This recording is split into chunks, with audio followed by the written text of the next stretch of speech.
What if I told you that a single company with more power than most countries is pulling the strings behind the scenes, pushing our economy on the brink of collapse and making home ownership for the average middle class person almost impossible? And that company is called BlackRock, an entity with over $9 trillion under management, quietly dictating the fate of markets, housing, and even everyday lives. And it's not as benevolent as this company wants you to think it is. In order to understand how to protect ourselves and our families, we need to understand and unravel the dark web of financial maneuvers that have BlackRock caught red-handed. So BlackRock was formed in 1988 as a spin-off from the company Blackstone. Now, there are several owners behind BlackRock, but the most popular and the most outspoken is Larry Fink. Well, I hope you invited me because you like me too, though. It did not just...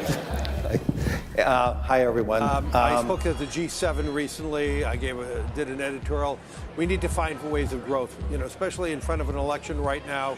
Now look, BlackRock is so big, so monstrous that it can move markets when it buys or sells stocks or bonds. It has so much influence and so much money that it can tank a medium-sized company into the ground, or vice versa. It can send a stock to the moon. And it's not just their own money, it's also their influence that you really got to watch out for, and it's so powerful because if they start dumping a stock, other investors are going to catch on, other hedge funds, which will obviously lead to social media. And by the time you hear about it on social media, you're too late behind the curve. But then all of the general public is going to start buying into a stock, sending that stock to the moon, or vice versa, sending it to the dumps.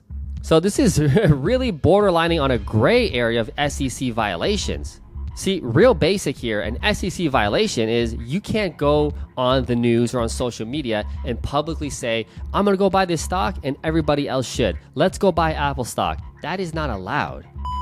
Happy to discuss with the committee my purchases of GameStop shares and my discussions of their fair value on social media. That's a clear violation of SEC rules, but that's not what they're doing. They know better. They're not doing that. But they can hint of what they're going to be selling, hint of what they're going to be buying, or make private phone calls, is what really goes on, to all their other hedge fund buddies, and they all buy at the same time and all dump at the same time. But not only that, like I said, by the time it hits social media and it hits Fox News and CNN of the stock rocketing or dumping, then the general public jumps in and buys in and does really whatever BlackRock wants them to do. So this is something the SEC has to contend with in a new futuristic age of social media and interconnectedness, where we can just connect with a global economy in a matter of seconds. But what's most scary about BlackRock is what they're doing to the housing market. See, all the stuff I just mentioned about stock violations and bonds, that's white collar stuff. People understand it, people know that it's illegal and what they're doing, but most people don't really invest in the stock market that heavily. So when they hear about all this violations, they don't really care. It doesn't really affect their personal lives on a day-to-day basis.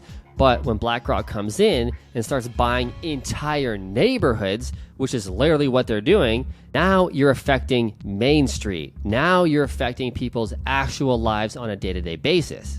See, BlackRock and other institutional firms like real estate investment trusts, or REITs, these guys come in and buy thousands and thousands of homes all across America, which is legal. It's totally fine. And it's not really a big deal because it's not saturating the market. America is enormous. But when they concentrate and come into one neighborhood and literally buy every house on the block, that's a different story. And they have the power and the money to make that happen.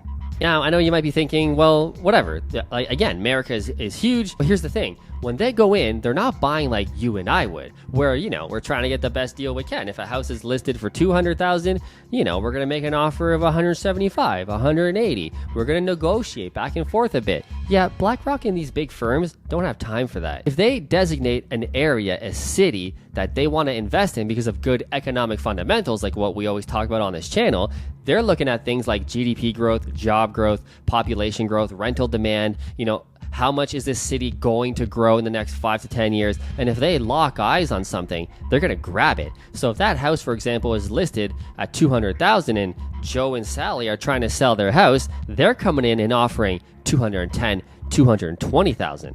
So Joe and Sally are going, this is amazing.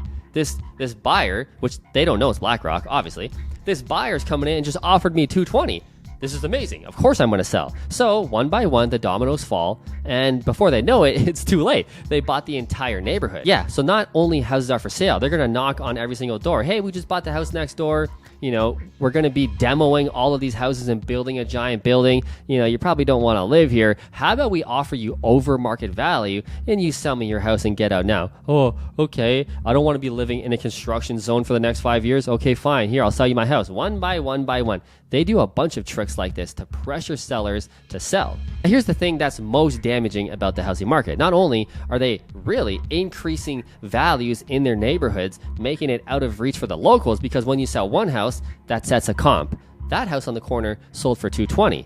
So when this guy goes to sell, well, that one sold for 220. I'm going to sell mine for at least 220, maybe 230. It sells for 230. Now the next one sells for 240. The next one sells for 250, and up and up and up the house prices go in this specific town because there's a giant buyer that nobody is aware of buying all these houses, increasing the cost. Now, BlackRock doesn't care. They have infinite deep pockets. But your everyday buyer, Joe and Sarah, 27 years old, want to climb the property ladder and start buying a home. They can't afford it. It's getting out of reach for them. But Joe and Sarah grew up in this small town in Arizona and Louisiana their whole lives. They don't want to leave. They want to buy a house here. But now the housing costs are going up so fast. And one last thing about how they're crushing the housing market is when BlackRock buys these houses, it's not like they're going in there, fixing them up and flipping them back on the market to sell to another good old, home buying couple. No, when BlackRock buys a house, that house will never be able to be sold again.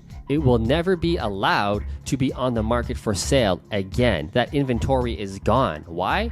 Because when they buy a single family house, it becomes a rental property forever. It will never be sold, ever. Because even one day, if BlackRock goes bankrupt, let's say, or if they just want to sell that house, they don't sell it on the market to you and me. You'll never see it on Zillow for sale. They're going to sell all of the houses as a package, if they ever do, to other real estate investment trusts, to other hedge funds. So it just stays between all of these hedge funds as a rental property forever. Now, if you aren't aware, we already have a giant inventory problem in the US. We don't have enough homes. The population is growing. Millennials are a giant generation, all wanting to buy homes at the same time, but we have no inventory. And when guys like BlackRock buy these houses, that inventory is gone forever. Now, one of the key areas that BlackRock is buying homes is Atlanta, Phoenix, Arizona, and Charlotte, North Carolina. This is where they're most concentrated, and they're literally buying entire subdivisions, entire neighborhoods.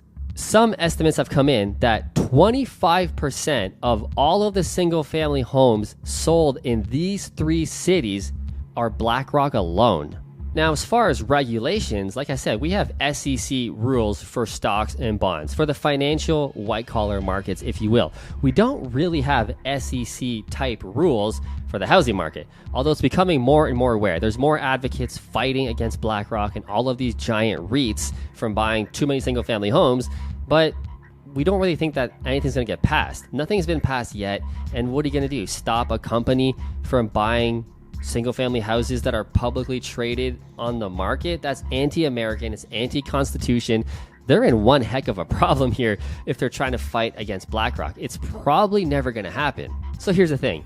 If you want to protect yourself and your family and grow your wealth, grow your financial status, which is what everybody watching this probably wants, is more money, more stability in your wealth, you got to do what they do. You have to own more real estate. I mean, if you ever want to be successful in anything, you have to follow what people ahead of you are doing. So if you want to be like Warren Buffett and buy nice, boring quality stocks like Apple and JP Morgan and Coca-Cola, you can go do that. But we know that real estate is one of the easiest ways to build wealth. Everybody understands it. Not everybody understands how to sell a put on Apple stock, how to do a call on JP Morgan. That's complicated. How to read charts. What does RSI mean? What does the MACD mean? What does the 15-day moving average mean? That takes an education. You can do it. It's not that hard. But housing, everybody understands. If I buy a house in this area, I rent it out, I make $200 a month on the cash flow. I wait 10 years. I've seen my neighbors, my uncle, my cousin They all make money on real estate when we hold it for 5 or 10 years. Everybody understands real estate, which is why it's so attainable. So if you want to be more wealthy, you got to start acting more like BlackRock. Now, I'm not saying go buy entire neighborhoods. Nobody really has the pockets for that. But start owning some real estate, because we know real estate is a scarce commodity. We have a giant inventory problem in America and almost every G7 Western country. So if you buy real estate in good areas and hold it, you're going to make a lot of money. Now, here's the thing. I know you're watching this going, I can't afford it. I can't even afford to buy a home in my local area. You know, I assume then you're probably living in a big metropolis city.